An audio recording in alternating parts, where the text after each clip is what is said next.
بازار تره‌بار طرفای بهشت زهرا. آقا انار چنده؟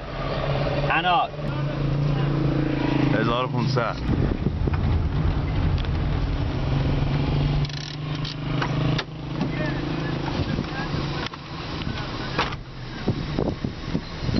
خلاصه دیگه خلاصه میگی میریم تو خلا دیگه. خلاصه چی؟ اینه که جریانش چیه؟ اینو بخواد چونه بزنه نمیفته.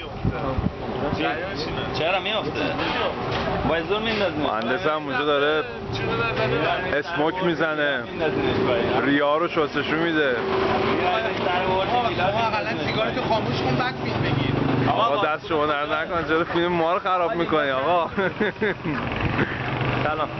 چند تا میخواد؟ چند کیلو میخواد؟ من بگو. چند تا زیاد میخواد؟ 80 کیلو رو فرام بده. 80 کیلو؟ اونو هم بده. علی 500 هم داریم، بیا پایین. چند شد؟ می‌بینی؟ اصل جنسه.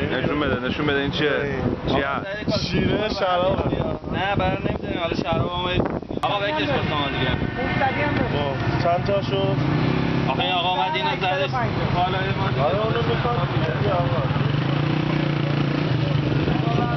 مهندس چه خبر؟ سلامتی آقا، خیلی خوش ممنون. میگذره. تشکر. کجا هستیم؟ ما همین دور و بر میدون بزرگ تهران. خوش میگذره. الحمدلله شکر. کار کاسبی خوبه، ردیفه. عالی. توپ هیچ جا بهتر از اینجا نمیشه. ایران چیز دیگه ای.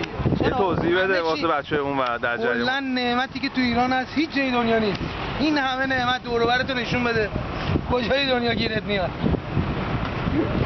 اینم برای اون برای آبیا. برگردیم سراغ دوست عزیزمون که مشغول خرید انگور هست.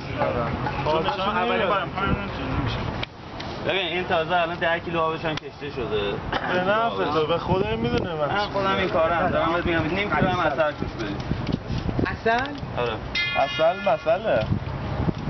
ببینم تجربه‌اش چی ما میگی چجوریه یاد بگیریم؟ داداش اینو بکش واسه من بس. باید چی کنی یا هم این خوشه برید؟ نه بابا بارو روش لگد بکن برید توی تش تو گالون بکنش میده.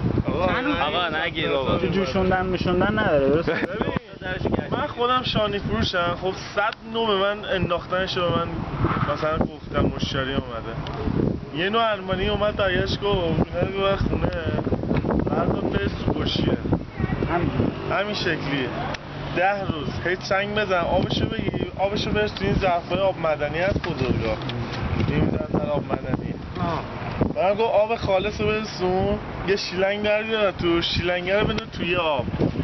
ببین اینو مزله کن. گفت تا 30 روز 35 روز تا 30 روز 35 روز این چیکار میکنه قلقل این چه انگوری هم هست اون خیلی یه موقعی که قلقلش تموم شد این رسیده خیلی اصلا 100 نوع. آقا حالا نه ولی خدا وکیلی انگور کجاست؟ این انگور کردستانی گفتن واقعا؟ و اون نیستش چرا؟ اینو میکش واسه من. این انگور کردستان انگور کردستان یا کن آبش هم قرمزه. من همونو دارم میگم دیگه. ولی اون نمیشه. مردش فرم کنه. سعیده رو الان زنگ بزنم بیا. 119 کار نه 113 باید زنگ بزنیم. 220 زنگ بزن 2 تا بیا. آقا یه 115 واسه عمو صدا بزن بیا. این پشه‌هاشو چیکار بکنم؟ اصل همون پشه‌هاشه دیگه. همون پشه‌هاش اصل جنسه.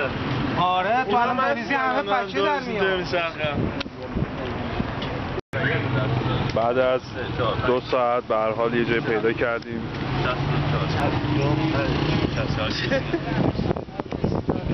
بعد از 2-3 ساعت علافی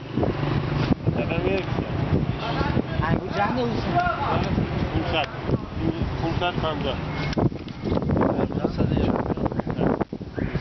32,500 اونجا 6 جعبه بودش که حاج آقا معاملتون شد باش؟ آره. ها؟